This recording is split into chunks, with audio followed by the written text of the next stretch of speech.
If you've ever wondered what it would be like to dine in a post-apocalyptic Saw movie, good news! You don't have to imagine anymore. This chef, clearly moonlighting as a set designer for psychological thrillers, serves up chaos with a side of dysentery. The kitchen looks less like a place where food is prepared and more like the aftermath of a raccoon rave in a haunted asylum. The walls alone deserve a Netflix docuseries. Fueling this culinary nightmare is recycled charcoal, because nothing says eco-friendly like reusing the ashes of other bad decisions. Our hero then proceeds to boil a mystical, milky liquid, probably illegal in at least 12 countries, in what can only be described as Bigfoot's personal urinal.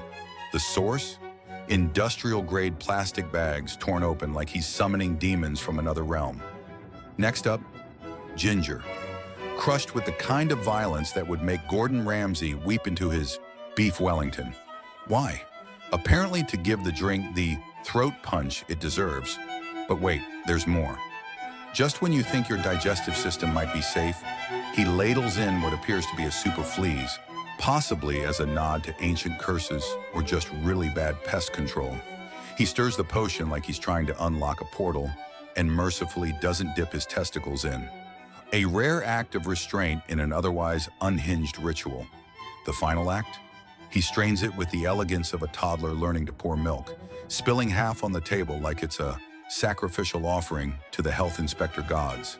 The drink is served with a flourish, or rather a splash, all over the table, the floor, and possibly your soul. In conclusion, 10 out of 10 for horror, 0 out of 10 for hygiene, and an honorary Michelin Saw blade for sheer audacity. Drink it if you dare, or just watch the video and schedule a tetanus shot. I recently had the immense misfortune of sipping what I can only describe as liquid regret.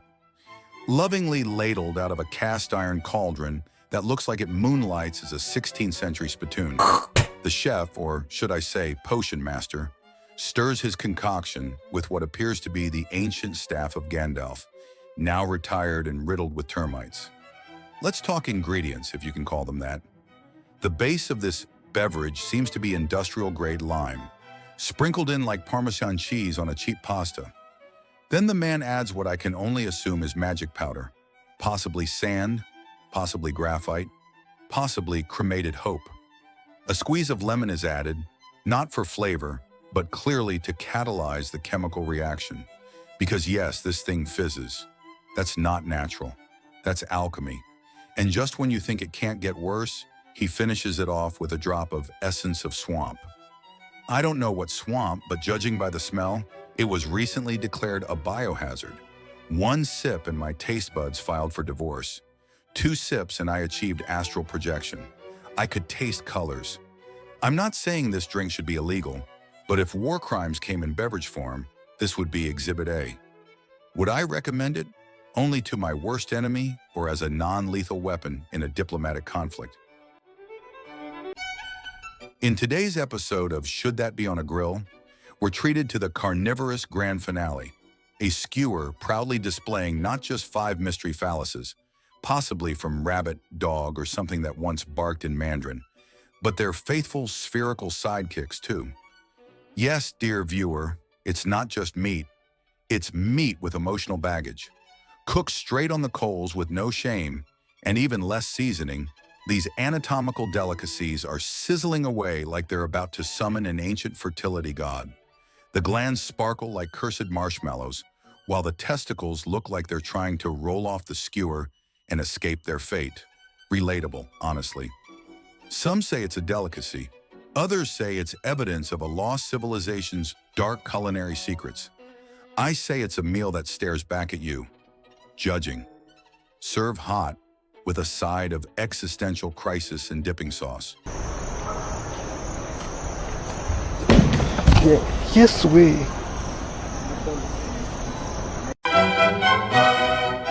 Pick your bags and maybe some hydroalcoholic gel. Today's journey begins aboard a distinguished airline, where the interior design features a sophisticated palette of yellowed plastic, aged gracefully by years of mystery moisture and questionable cleaning routines.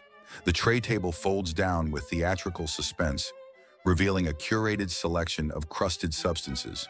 Some sticky, some flaky, all unidentifiable. A true sensory experience. Upon arrival, the journey continues through a transportation hub that functions simultaneously as a train station, open-air shelter, and unofficial petting zoo. The air carries a bold bouquet of fermentation with base notes of damp fur and decay. Goats, dogs, and possibly other mammals roam freely, weaving between sleeping passengers and modest piles of excrement arranged like abstract sculptures. A change of scenery leads to a local fairground, where thrill rides operate on a unique system. One man, one barefoot, and one unstable accelerator pedal. The pirate ship swings with unpredictable fervor, accelerating to speeds that suggest either divine intervention or complete mechanical disinterest. Onlookers watch as the ride veers dangerously close to airborne, a reminder of past incidents involving rivers, headlines, and silent prayers. The final stop, an aquarium experience designed to inspire and haunt in equal measure. A mermaid figure descends into the tank, equipped with goggles, determination, and a lack of formal choreography. The children observing the performance respond with the kind of terror usually reserved for tax audits or surprise math exams, scattering from the glass with impressive agility. The mermaid waves. The children do not. End of tour, no refunds. Welcome, fearless food adventurers. Today we're diving into the exhilarating world of extra organic bakery, a bold place where hygiene standards aren't just ignored, they're actively mocked. Our culinary daredevil kicks things off by liberally splashing what suspiciously resembles pure AC drip water, proudly sourced from a sketchy container. Just when you thought it couldn't get tastier, in tumbles some strawberry-like fruit bits, fleetingly spotted in the hands that could rival archaeological artifacts, ancient, crusty, and untouched by modern cleaning techniques. Soap? Never heard of her. These hands carry the rich heritage of 10,000 bacteria civilizations, bringing authentic, earthy flavors you'd only find after digging through your backyard compost heap. Next, our master baker passionately kneads the dough with hands that haven't encountered a sink since the Stone Age. This technique, fondly known as microbial infusion, proudly ensures each pastry has that signature, "Is this safe to eat?" flair. Forget food safety inspectors. Bacteria fear these hands. As we approach the final act, our brave chef casually lays the dough onto trays that appear to have witnessed the rise and fall of empires. And yet, cleaning supplies remain a foreign concept here. It's not merely pastry baking, it's a thrilling game of bacterial roulette. So, dear viewers, if you believe cleanliness is overrated and enjoy a side of reckless culinary courage, welcome to Extra Organic Bakery, where every bite is a daring gamble with destiny. Bon appetit, or maybe just good luck.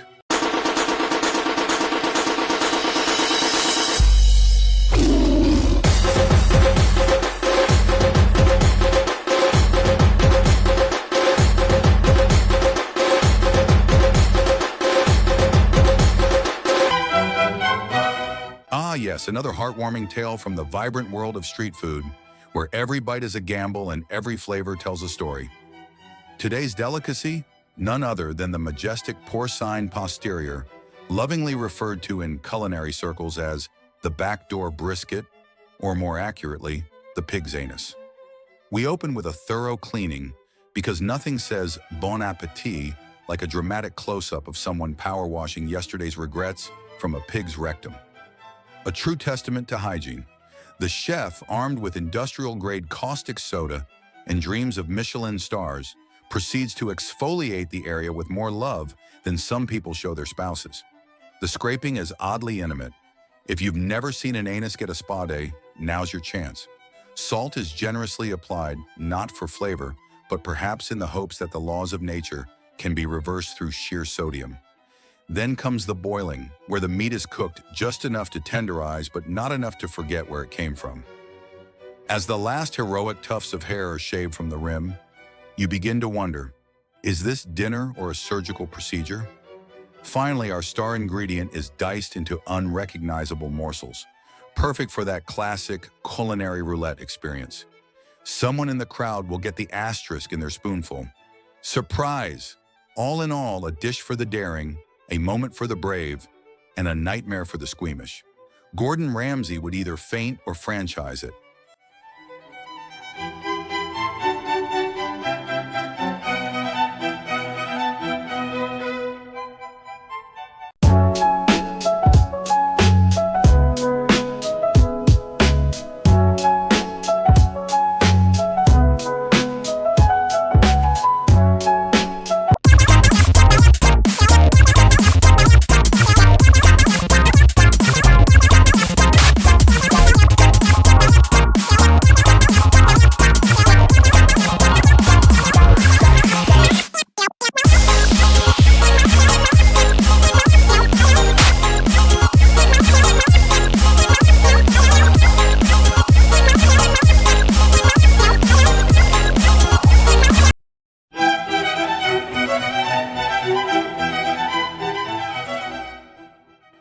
Yes, we begin this culinary masterpiece with a grand entrance.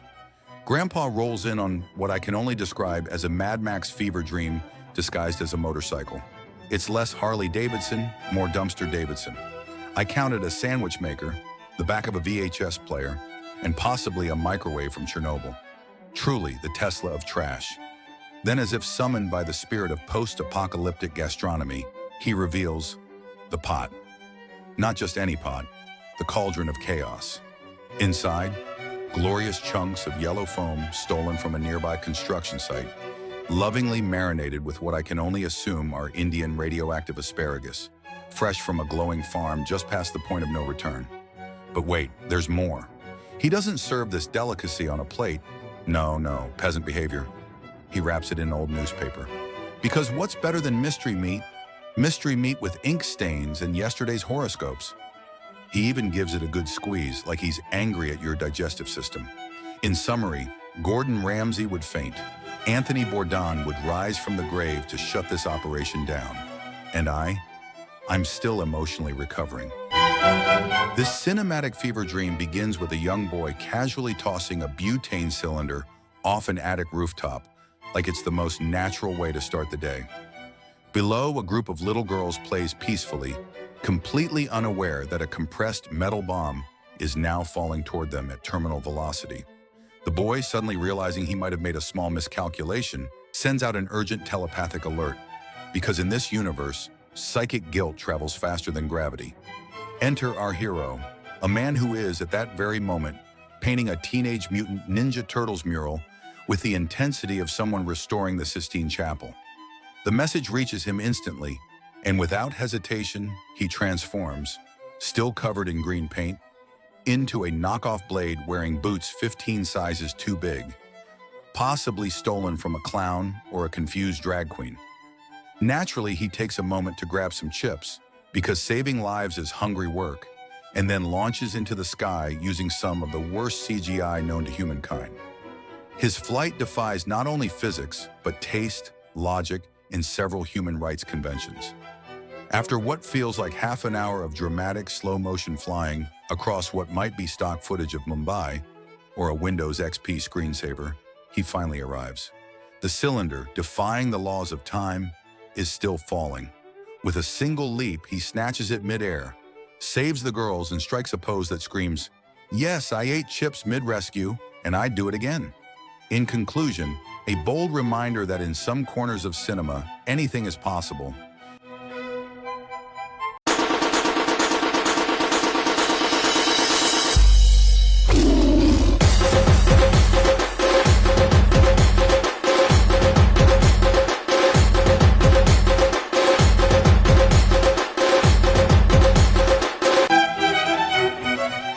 Yes, another street food masterpiece from the depths of Mother India's culinary underworld.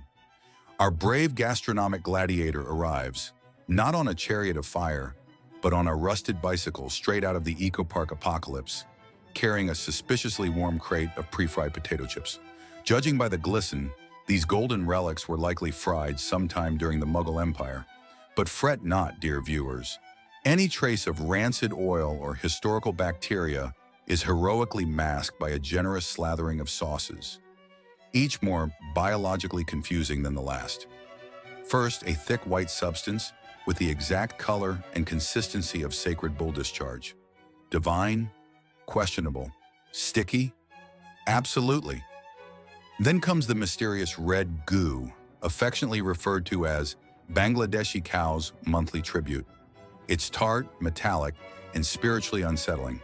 A true homage to menstruation, if menstruation was refrigerated and then left in the sun for 2 days. Finally, to top it off, a lovely drizzle of fluorescent green goat vomit. It has the texture of pesto but the flavor of heartbreak and digestive failure.